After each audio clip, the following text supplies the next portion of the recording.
الحمد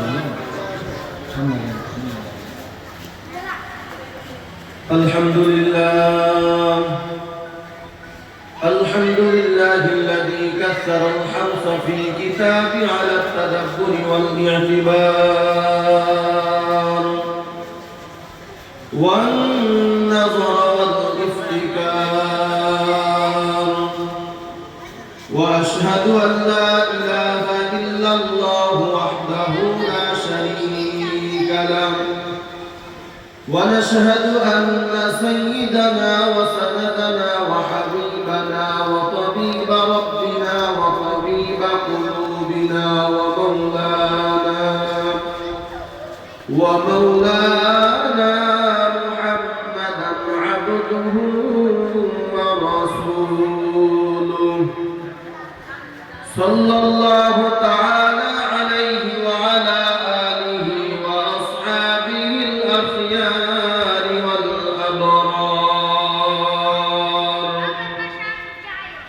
أما بعد، فأعوذ بالله من الشيطان الرجيم. بسم الله الرحمن الرحيم.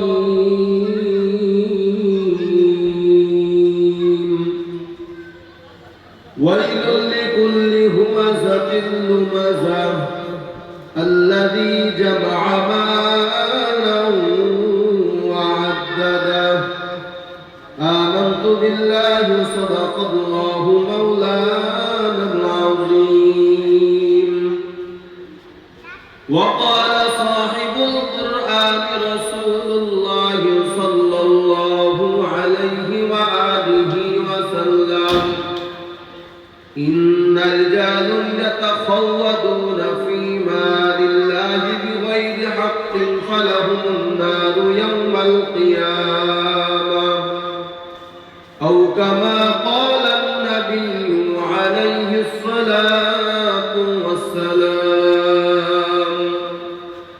صدق الله مولانا العظيم، وصدق رسوله النبي الأمي الكريم، ونحن على ذلك لمن الشاهدين والشاكرين والذاكرين،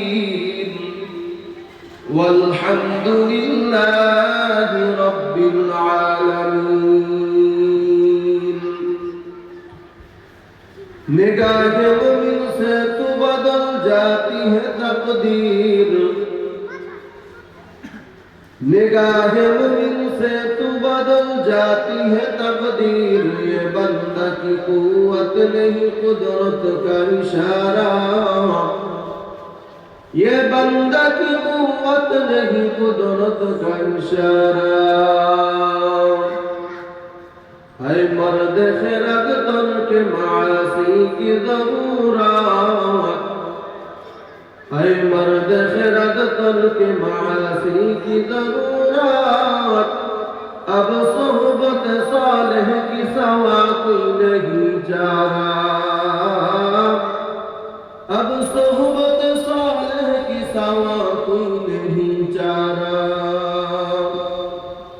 मरदूद है पीछे हमें खबर नहीं, लेकिन मरदूद है पीछे हमें खबर नहीं, लेकिन ये वक्त में हालात जो अमाल है सारा,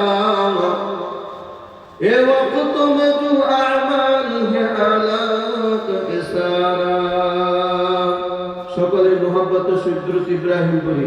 আল্লাহুম্মা সাল্লি আলা মুহাম্মাদিন ওয়া আলা আলি মুহাম্মাদ কামা সাল্লাইতা আলা ইব্রাহিম ওয়া আলা আলি ইব্রাহিম ইন্নাকা হামিদুম মাজিদ।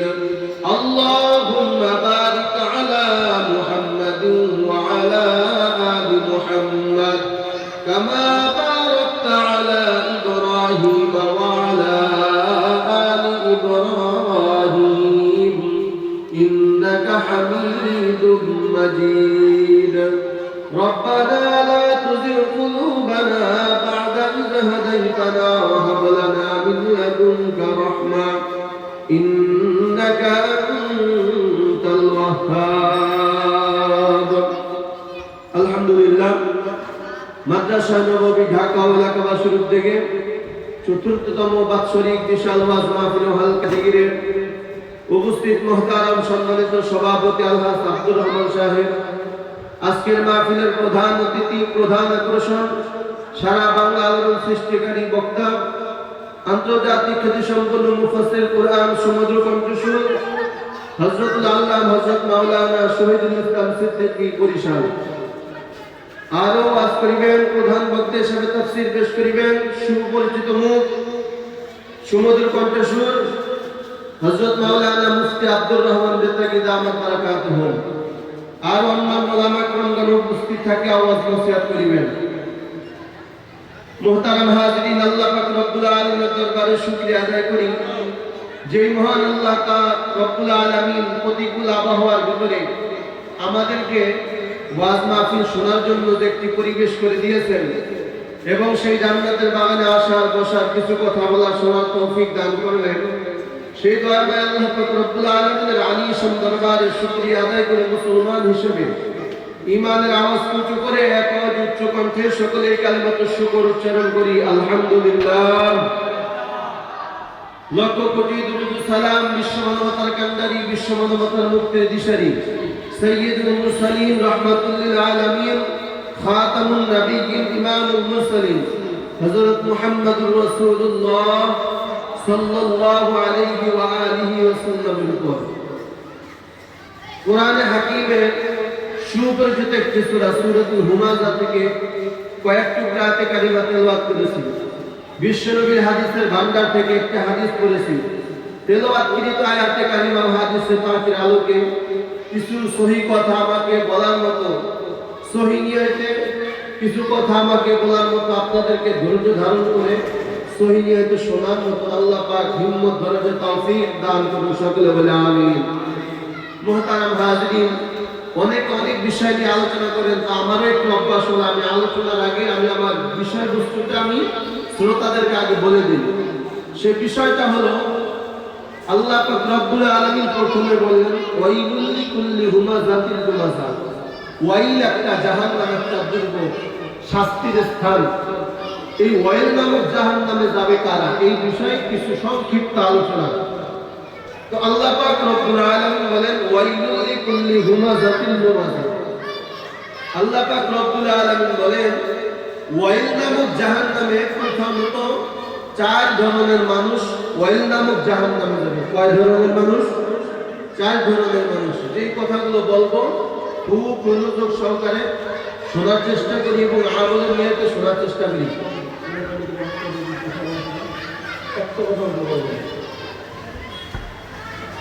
তো আল্লাহ পাক রব্বুল আলামিন প্রথমে বলেন ওয়াইলুল লিকুল্লি হুমাযাতিল লুমাযা। যে লুমাযা ও জাহান্নামী, হুমাযা ও জাহান্নামী। হুমাযা লুমাযা কাকে বলা হয়? বলে 1 নাম্বার হলো যে মানুষের নামে গীবত করে। যে গীবত করে তার জন্য আল্লাহ পাক শাস্তি ঠিকানা রাখছেন ওয়াইল নামক জাহান্নাম। 2 নাম্বার হলো হুমাযা ও জাহান্নামে যাবে, লুমাযা ও জাহান্নামে যাবে। অর্থাৎ গীবতকারী দুজনের জন্যই আল্লাহ পাক রব্বুল আলামিন ওয়াইল নামক জাহান্নাম নির্ধারণ করেছেন। এখন আমাদের জানা বিষয় হলো হুমাযা কি আর লুমাযা কি। হুমাযা বলা হয় যে মানুষের পিছনে পিছনে গীবত করে, অর্থাৎ আমি এখানে নাই, এখানে বসে আমার নামে গীবত করে। আর লুমাযা বলা হয় যে মানুষের পিছনে পিছনে গীবত করে না, বরং সামনাসামনি কথা বইলা মানুষের অন্তরে আঘাত করে, এটাকেও বলে হয় লুমাযা। তার মানে যে পিছনে পিছনে মানুষের নামে গীবত করবে সেও জাহান্নামে যাবে, যে সামনাসামনি বসে গীবত করে মানুষকে কষ্ট দিবে সেও জাহান্নামে যাবে। ঠিক না ভাই? ঠিক করে কর। গীবত এত বড় একটা খারাপ মারাত্মক অন্যায়। আল্লাহ রাসূল সাল্লাল্লাহু আলাইহি ওয়া আলিহি ওয়াসাল্লাম বলেন হাদিস শরীফের ভিতরে قال رسول الله صلى الله عليه وآله وسلم الغيبة أشد من الزنا। পয়গম্বর বলেন জিনার চাইতেও গীবত হলো ভয়ঙ্কর।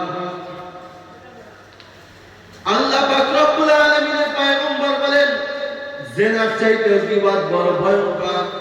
আমাদের সমাজের ভিতরে দেখা যায় কোন এলাকার ভিতরে কোন যুবক অথবা যুবতী যদি অবৈধ প্রেম ভালোবাসা করে আর কোনদিন যদি তারা জেনার কাজে লিপ্ত হয়ে যায়, এটাকে রাষ্ট্রীয়ভাবে কঠিন আইনের ফয়সালা করা হয়। হয় তাকে হত্যা করো অথবা তাকে পাথর মেরে দুনিয়া থেকে বিদায় করো। কিন্তু দেখা যায় পাবলিক এই তথ্যগুলো, এই হাদিসগুলো না জানার কারণে রাসূল বলেন আল-গীবাত ওয়াশাদ্দু মিনাজ জিনা, জিনা চাইতো জিনা বড়, জিনা চাইতো গীবত বড় খারাপ। তাহলে বোঝা যায় জিনা করলে মানুষ দুনিয়াতে কি পরিমাণ তাকে বেইজ্জতি করে, খুঁটির সাথে বাঁধে, তারপরে জুতা দিয়ে পিটানো হয়, অত্যাচার করা হয়, এরপরে তাকে যাবজ্জীবন কারাদণ্ড দেওয়া হয়। কিন্তু দেখা যায় সাধারণ মুসলমান গীবত করার কারণে এত বড় অন্যায় করলো, জিনা করার কারণে এত বড় কঠিন শাস্তি তাকে দেওয়া হলো, সমাজের ভিতরে তাকে লাঞ্ছিত করা হলো, জেলখানায় পর্যন্ত তাকে নিয়ে শাস্তি দেওয়া হলো। কিন্তু আল্লাহ রাসূল বলেন আল-গীবাত আশাদ্দু মিনাজ জিনা, জিনা চাইতে গীবত আরো বড় ভয়ঙ্কর। অথচ সাধারণ মুসলমান মসজিদের ভিতরে ঢুইকা মসজিদের সামনের কাতারে বৈশা এমন কিছু মুনাফিক মার্কা মুসলমান আছে যারা মসজিদের সামনের কাতারে বৈশা মানুষের নামে গীবত করে। ঠিক না ভাই? ঠিক না? জিনার শাস্তি যদি মৃত্যুদণ্ড হয়, তাহলে মসজিদের ভিতরে ঢুইকা মানুষের নামে যদি গীবত করে তাহলে তো ডাবল হত্যা করা দরকার। ঠিক না ভাই? ঠিক না? আমরা মনে করি জিনাই সবচেয়ে খারাপ, না জিনার চেয়ে ভয়ঙ্কর হলো মানুষের নামে গীবত করা। কারণ কি? সরাসরি আঘাত করলে যে পরিমাণ কষ্ট না পায়, গীবত করলে তার থেকে বেশি কষ্ট পায়। আল্লাহ পাক রব্বুল আলামিনের পয়গম্বর এই পৃথিবীতে যতদিন ছিলেন আল্লাহ রাসূল কারোর জন্য বদদোয়া করেন নাই। আমার নবীকে ডাইরেক্ট যারা আঘাত করেছে তাদের জন্য নবী বদদোয়া করেন নাই, আবু জাহেলের জন্য বদদোয়া করেন নাই। বড় বড় কাফির যারা নবীর উপরে ডাইরেক্ট আক্রমণ করেছে, কাফির মানুষ আমার নবীকে এত পরিমাণ অত্যাচার করেছে, নবীর উপরে পাথর মারতে মারতে নবীজির রক্তে পুরা শরীর রঞ্জিত হয়ে গেছে, নবীজির জুতা মোবারক রক্তে আটকে গেছে। তারপর আমার নবী তাইফে মানুষের জন্য বদদোয়া করেন নাই। কিন্তু নবীর চাচা আবু লাহাব আমার নবীর গায়ে ডাইরেক্ট আঘাত করেন নাই, বরং আমার নবীর নামে পেছনে পেছনে গীবত করছেন। এই গীবতটা আল্লাহ পাক রব্বুল আলামিন বলেন এত খারাপ, এত অন্যায়, এই জন্য আমি আল্লাহ ডাইরেক্ট সূরা লাহাবের বিরুদ্ধে নাযিল করলাম। জোরে কোন সুবহানাল্লাহ। শুধু তাই না, নবীর চাচা উম্মে জামিল, এই উম্মে জামিলের বিরুদ্ধে সূরা দুহা আল্লাহ নাযিল করেছেন। নবীর উপরে ডাইরেক্ট আঘাত করেছেন, তাদের বিরুদ্ধে নবী কোনদিন বদদোয়া করেন নাই, আল্লাহ তাআলা শাস্তির ঘোষণা দেন নাই। কিন্তু মুসলমান বাবাজিরা আমার, যারা নবীর নামে পিছনে পিছনে গীবত করছে, নবীকে যারা পাগল বলে আখ্যায়িত করছে, নবীকে যারা জাদুকর বলে আখ্যায়িত করছে, আল্লাহ পাক তাদের বিরুদ্ধে সূরা দুহা নাযিল করছে। ঠিক কি না? তাহলে বোঝা গেল গীবত সবচেয়ে খারাপ। ঠিক না ভাই? ঠিক না? জিনা করলে যদি শাস্তি দেওয়া হয়, মৃত্যুদণ্ড দেওয়া হয়, তাহলে মুসলমান রাসূলের হাদিস থেকে বোঝা যায় রাসূল যেহেতু বলছেন জিনার চাইতেও গীবত খারাপ, অতএব কোন মুসলমান যদি গীবত করে তাহলে তো ডাবল শাস্তি দেওয়া দরকার। ঠিক না ভাই? ঠিক না? অতএব গীবত সবচেয়ে নিকৃষ্ট খারাপ কাজ, এই কাজ কখনো করা যাবে যাবে? পয়গম্বর বলেন আল্লাহ পাক রব্বুল আলামিন আমাকে সবচাইতে বড় একটা পুরস্কার মেরাজ দান করলেন। যেই মেরাজ আল্লাহ পাক বলেন আমি নবী ছাড়া কাউকে আল্লাহ দান করেন নাই। সেই মেরাজে আমার নবী যখন গেলেন, জাহান্নামের পাশ দিয়ে নবী অতিক্রম করতেছে, হঠাৎ করে নবী তাকায় দেখেন কিছু মানুষ তাকায় দেখতেছে একটা পাতিলের ভিতরে কাঁচা গোশত, নাউজুবিল্লাহ, কাঁচা গোশতগুলা বৈশা বৈশা ভক্ষণ করতেছে, পচা দুর্গন্ধ আসতেছে, সেই কাঁচা গোশতগুলো ভক্ষণ করতেছে। নবী আমার জিবরাইল আমাকে ডাকতে বলে, জিবরাইল এই কঠিন শাস্তি ভোগ করতেছে, এরা কোন উম্মত, এরা কোন পাপের কারণে এই সাজা? জিবরাইল আমিন ডাকটা পয়গম্বর এরা দুনিয়াতে থাইকা মানুষের নামে গীবত করেছে, যার নামে গীবত করেছে আল্লাহ রাসূল সাল্লাল্লাহু আলাইহি ওয়া আলিহি ওয়াসাল্লাম বলেন, ও সাহাবীরা তোমরা মরা ভাই না যেহেতু ভাইয়ের গোশত খাইতে পছন্দ করনি? সব সাহাবায়ে বললেন, ইয়া রাসূলুল্লাহ, ইয়া হাবিবাল্লাহ, এটা কখনো আমরা পছন্দ করি না। নবী বলেন, কোন মুসলমান যদি কোন মুসলমানের নামে গীবত করে না, বরং ওই ভাইয়ের মরা গোশত খায়। জোরে বলেন নাউযুবিল্লাহ। এজন্য গীবত করা যাবে? কথা বলেন না কেন? আর আমরা তো গীবতের সবচেয়ে বড় আকড়া হলো আপনার চায়ের দোকান। কথা বলে না। বাংলাদেশের ভিতরে সবচেয়ে বড় একটা সংসদ ভবন আছে, সেই সংসদ ভবনের নাম হলো চায়ের দোকান। ঠিক না ভাই? ঠিক না? এখানে গেলে আপনি সব সমস্যার সমাধান পাবেন। উকিল, ব্যারিস্টার, টাকলা ফাকলা, অ্যাডভোকেট, লয়ার সব চায়ের দোকানে বসা থাকে। ঠিক না ভাই? ঠিক না? নামাজ নাই, রোজা নাই, পর্দা নাই, জিকির নাই, আল্লাহর হুকুম নাই, নবীর তরিকা নাই, 24টা ঘন্টা চায়ের দোকানে বসে শুধু মানুষের নামে গীবত আর গীবত। ঠিক না ভাই? ঠিক না? আল্লাহ রাসূল সাল্লাল্লাহু আলাইহি ওয়াসাল্লাম এই মানুষগুলোকে এই শাস্তি দেখতে দিয়েছে। সবাই বলি নাউযুবিল্লাহ। আল্লাহ আমাদেরকে গীবতের গুনাহ থেকে হেফাজত করুন। সকলে বলে আমিন। তাইলে মুহতারাম হাজিরিন, এক প্রকার জানতে পারলাম যে মানুষের নামে পিছনে পিছনে গীবত করে এটাকে বলা হয় লুমাজা। লুমাজা কাকে বলা হয়? সংক্ষেপে বলতেছি, লুমাজা কাকে বলা হয়? বলে পিছনে গীবত করে না, বরং ক্ষমতার জোর দেখায় সামনে বসে গীবত করে। কথা বলে না কেন? মনে করেন আপনি একটা বিচারে বসছেন, এই বিচারে বসে এখন আপনি কথা যা বলতেছেন সব সত্য কথা বলতেছেন। এখন বড় লোক আপনারা আজকালের মতন কোনো সুযোগ পাইতেছে না, ফট করে এই বড় লোক জোর খাটাইয়া ক্ষমতার বাহাদুরি দেখাইয়া বলতেছে, তোর বাবা আগে কি করছে তা কি আমরা জানি না? কথা বলে না। এই কথা বলে কি বলে না? জোরে বলে। আপনার সাথে যখন কথাই পারে না, আপনি যখন সব সত্য কথা বলতেছেন, এখন ওই বেঈমান, নাফরমান, মুনাফিক শক্তিশালী বাহাদুর তো জিততে হবে। এখন জেতার মাধ্যম বাড়ি করে কি? তোমার বেদ যখন কি ভালো আসলে তোমার বাবা এই কাজ করতো, আরে বাবাই করছে, বাবাই মারা গেছে, এখন এই কথা কেন বলে? বিচারে জেতার জন্য। ঠিক না ভাই? ঠিক না? তাহলে বিচারে জেতার জন্য যদি মানুষ কোন মানুষকে কথার দ্বারা যদি আঘাত করে, সে কোনোদিন খাঁটি মুসলমান হতে পারে নাই। তার জন্য আল্লাহ পাক রাখছেন ওয়াইল নামক জাহান্নাম। ঠিক না ভাই? ঠিক না? তাহলে লুমাজাও জাহান্নামী, হুমাজাও জাহান্নামী। হুমাজা বলা হয় যে মানুষের পিছনে পিছনে গীবত করে।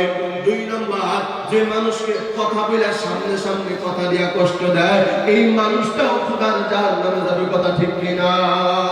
পয়গম্বর বলেন, ওয়া রাসূলুল্লাহ সাল্লাল্লাহু আলাইহি ওয়া আলিহি ওয়াসাল্লাম, মান ইয়াজমাল লিমা বাইনা লাহইহি ওয়া মা বাইনা রিজলাইহি আজমাল্লাহুল জান্নাহ। পয়গম্বর বলেন, উম্মত, দুইটা জিনিস হেফাজতের জিম্মা যদি নাও, আমি নবী তোমাকে জান্নাতে যাওয়ার জিম্মা নিব।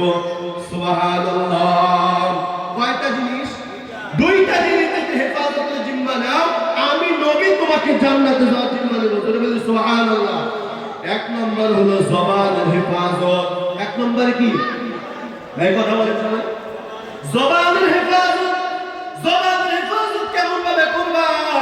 বলে হাত অন্যায় করে হাত বেঁধে রাখা যায়, পা অন্যায় করে পাও দুটো বাঁধা যায়।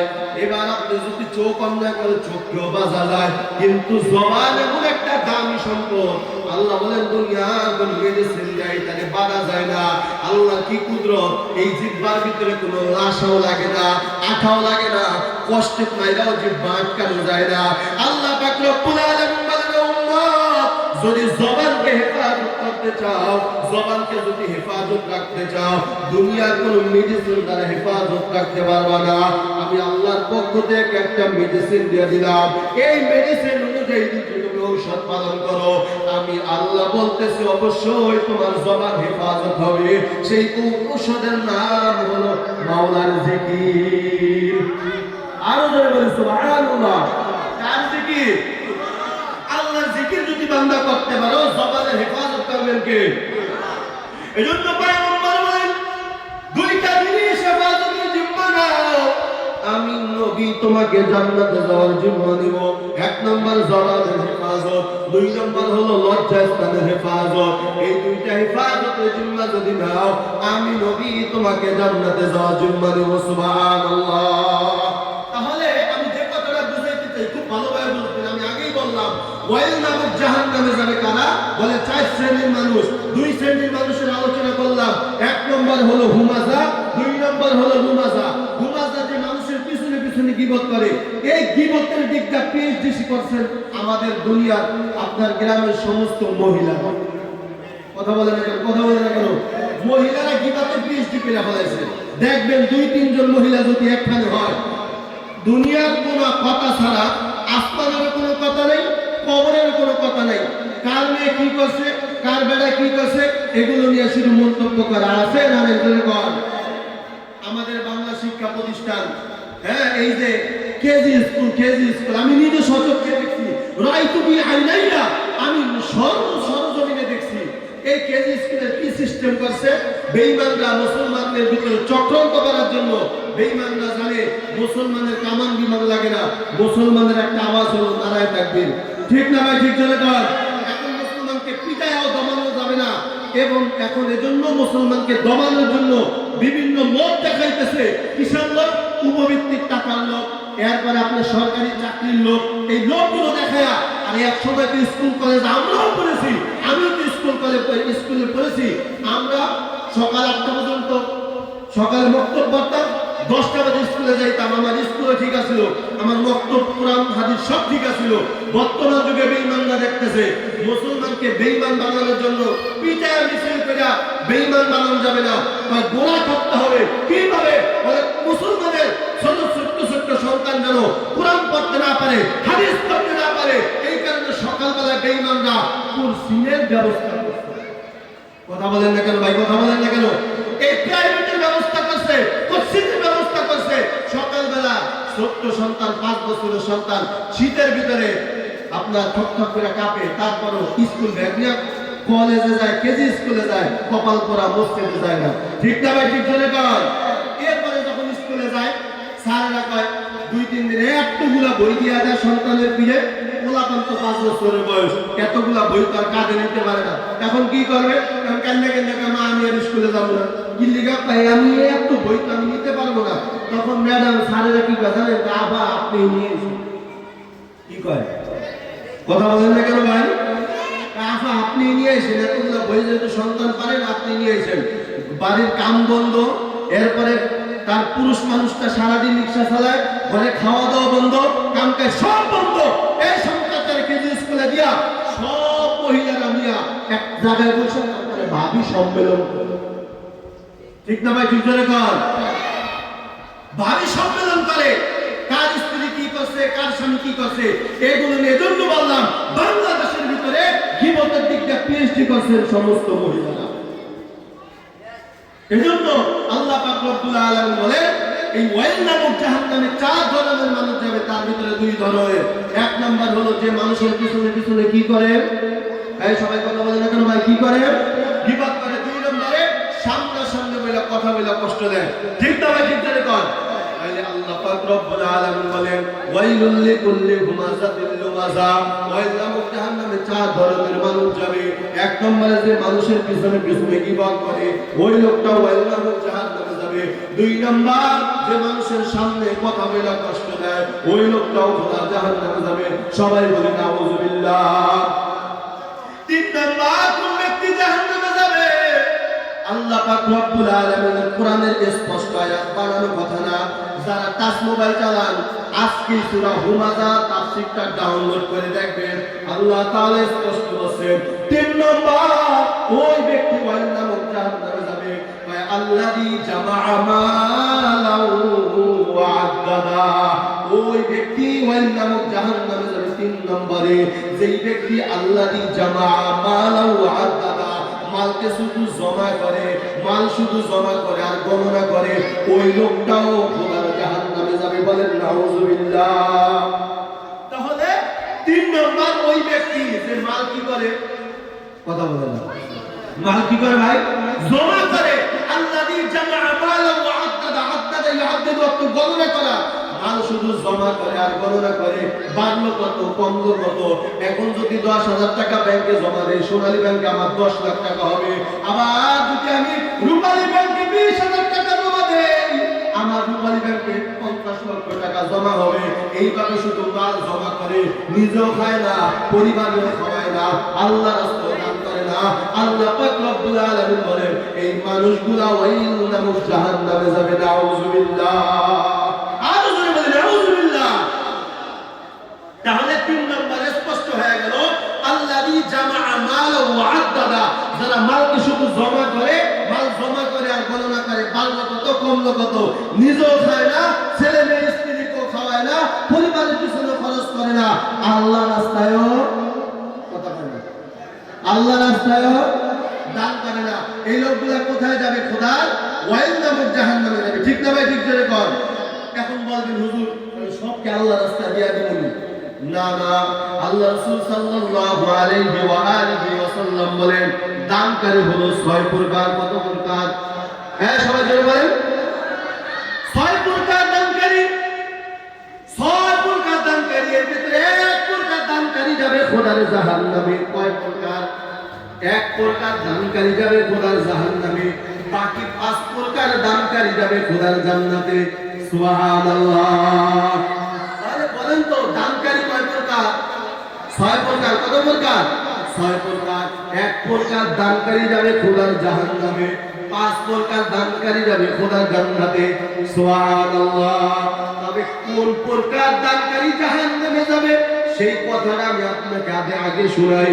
আল্লাহ রাসূল সাল্লাল্লাহু আলাইহি ওয়া আলিহি ওয়াসাল্লাম বুখারী শরীফের ভিতরে বলেন, ক্বালা রাসূলুল্লাহ সাল্লাল্লাহু আলাইহি ওয়া আলিহি ওয়াসাল্লাম, ইন্না রিজালান ইয়াতাখাওয়াদুনা ফীমা লিল্লাহি বিগাইরি হাক্কিন ফালাহুমুন নার ইয়াওমাল কিয়ামাহ।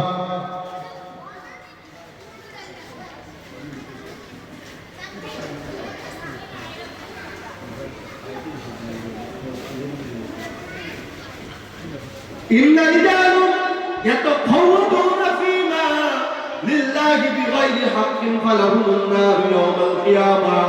পয়গম্বর বলেন যেই ব্যক্তিরা মাল খরচ করে, আপদে কুপদে খরচ করে, হারাম কাজে ব্যবহার করে, ওই লোকটা ওয়াইল নামক খোদার জাহান্নামে যাবে। সবাই বলে নাউযুবিল্লাহ। তাহলে দান করেও কোথায় যাবে? এরাই কথা বলেন না কেন? দান করেও কোথায় যাবে? 6 প্রকার দানকারী। আবার খেয়াল করেন, 6 প্রকার দানকারী, 1 প্রকার দানকারী যাবে খোদার জাহান্নামে, 5 প্রকার দানকারী যাবে জান্নাতে। 1 নম্বর পয়গম্বর বলেন ওই ব্যক্তিটাই খোদার জাহান্নামে যাবে। ইন্না রিজালান ইয়াতাখাওয়াদুনা ফী মালিল্লাহি বিগাইরি হাক্কিন ফালাহুমুন নার ইয়াওমাল কিয়ামাহ। পয়গম্বর বলেন ওই দানকারী খোদার জাহান্নামে যাবে। বলে কোন দানকারী জাহান্নামে যাবে? কয় যেই ব্যক্তি মাল খরচ করতে, আপদে কুপদে খরচ করে, হারাম কাজে খরচ করে, ওই ব্যক্তিটাই খোদার জাহান্নামে যাবে। বলেন নাউযুবিল্লাহ। কেমনে হারাম কাজে ব্যবহার করে? মনে করেন এই জায়গায় আমাদের লিয়াকত হোসেন মাদারীপুরি ভাই যদি ওয়াজ না দিয়া কামরাঙ্গীরচরে যুবক ভাই যদি গানের কনসার্ট করতো, কি করতো? গানের কনসার্ট করতো। যুবক হইলো গানের কনসার্ট করে আর মুরব্বীরা হইলো যাত্রা পালা করে। কথা কয় না? কথা কয় না? মুরব্বীরা কি করে? যাত্রা পালা। আর যুবকরা কি করে? কনসার্ট করে। এখন এই মুরব্বীরা যদি যাত্রা পালা করে, এখন একজনের কাছে কাছে ভাইজান এখানে একটা গানের আয়োজন হবে, যাত্রা পালা হবে, কিছু দান করেন। দান করবো মানে মমতাজ রান 2 লাখ দিয়ে দিন। এই কথা বলেন না কেন? মমতাজ রান 1 লাখ দিব, 2 লাখ দিয়ে দিব। পরশে আর 50,000 দিব। 50,000 এমন বাহাদুর নাই সমাজের ভিতরে। অথচ মাহফিলের জন্য যাইবেন ও 10টা টাকা দিতে কলিজা ছিঁড়া যায়। ঠিক না ভাই? ঠিক করে কর। এই মুসলমান বাবাজিরা আমার, আল্লাহর কসম, ওয়াল্লাহি বিল্লাহি তাল্লাহি, আল্লাহর কসম একবার, আল্লাহর কসম 2 বার, আল্লাহর কসম 3 বার, তোমার দান করা, তোমার মাল সম্পদ যদি আল্লাহর রাস্তায় দান করতে মনে না চায়, হারাম কাজে যদি দান করতে মনে চায়, গানের জন্য যদি দান করতে মনে চায়, তোমার যাত্রা পালার জন্য যদি গান করতে মনে চায়, বইনের বিয়াতে বক্স বাজার জন্য যদি দান করতে মনে চায়, পিকনিক করার জন্য যদি তোমার মাল খরচ করতে মনে চায়, মাহফিলের জন্য যদি দান করতে মনে না চায়, মাদ্রাসার জন্য যদি দান করতে মনে চায়, মনে না চায়, আল্লাহর কসম তোমার দানগুলা আবু বকরের মালের সাথে হবে না, বরং তোমার মাল কারুনের মালে পরিণত হয়ে গেছে। ঠিক তবে ঠিক করে কর, যাদের জান মাল আল্লাহ রাস্তায় ব্যয় করতে মনে চায়, মাদ্রাসায় দিতে মনে চায়, মসজিদে দিতে মনে চায়, ভালো ভালো উন্নত ভালো ভালো উত্তম জায়গায় দিতে মনে চায়, এদের মালগুলো আবু বকরের মালের মতো পরিণত হয়ে যাবে। সবাই বলে সুবহানাল্লাহ। আর যাদের মাল গানে ব্যবহার হয়, যাদের টাকা যাত্রা পালায় ব্যবহার হয়, যাদের টাকা বিভিন্ন খারাপ কাজে ব্যবহার হয়, এদের টাকাগুলো কারুনের সম্পদে পরিণত হয়ে গেছে। ঠিক না ভাই? ঠিক করে কর। তাহলে মাল হলো দুই প্রকার, একটা হলো আবু বকরের মতো মাল, আর একটা কাদের মতো মাল? কারুনের মাল। কার মাল? কারুনের মতো মাল। এজন্য মুহতারাম হাজিরিন, যে কথা বলতেছিলাম, আল্লাহ রাসূল বলেন, ইন্না রিজালুন ইয়াতাখাওয়াদুনা ফি মালিল্লাহি বিগাইরি হাক্কিন ফালাহুমুন নারু ইয়াউমাল কিয়ামা। ওই ব্যক্তিটা দান করেও জাহান্নামে যাবে। কোন ব্যক্তি?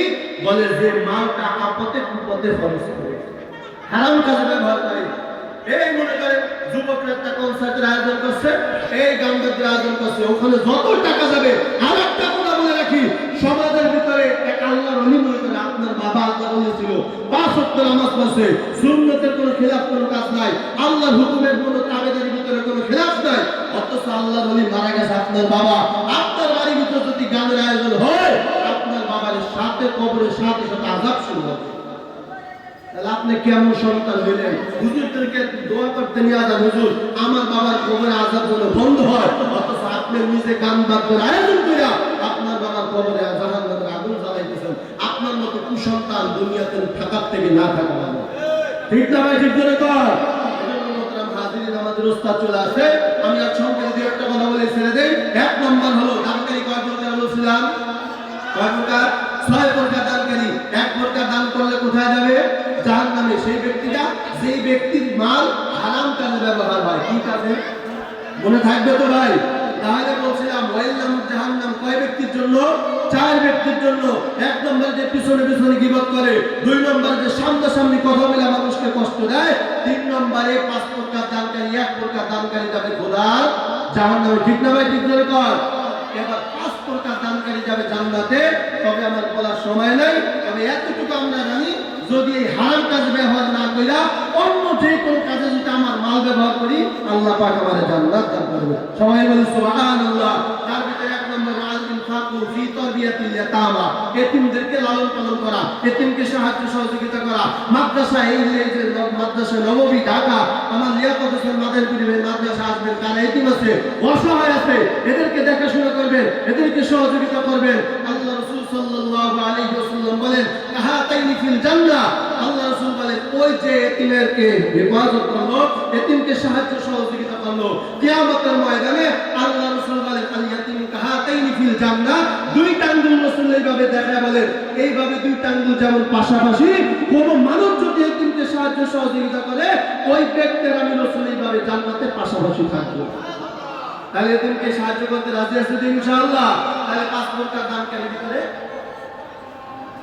1 প্রকার দানকারী হলো আল ইনফাকু ফি তারবিয়াতিল ইয়াতামা।